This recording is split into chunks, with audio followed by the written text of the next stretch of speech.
चंदगडच्या प्रभाकर पाटील यांच्या रेड्याला सतेज कृषी प्रदर्शनात प्रथम क्रमांक। जाफराबादी जातीचा 1 टन वजनाचा रेडा ठरला आकर्षणाचा केंद्रबिंदू। विक्रीसाठी 11 लाखांची मागणी नाकारली। कोल्हापूर येथे आयोजित सतेज कृषी प्रदर्शनात चंदगड तालुक्यातील हंबिरे येथील शेतकरी प्रभाकर पाटील यांच्या जाफराबादी जातीच्या रेड्याने प्रथम क्रमांक मिळवत 51,000 रुपयाचे बक्षीस जिंकले।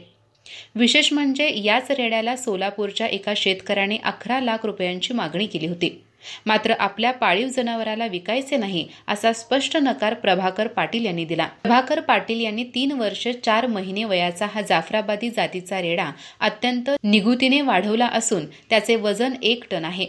गर्भधारणेसाठी वापरण्यात येणाऱ्या या रेड्यापासून त्यांना रोज 1500 ते 2000 रुपये उत्पन्न मिळते।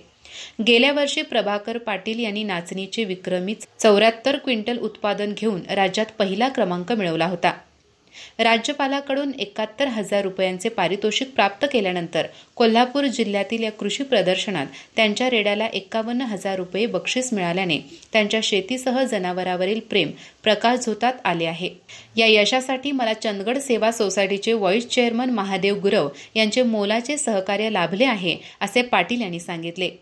चंदगडसारख्या ग्रामीण भागातून जातिवंत रेडा पाळून स्पर्धेत यशस्वी होणाऱ्या पाटील यांचे सर्वत्र कौतुक होत आहे।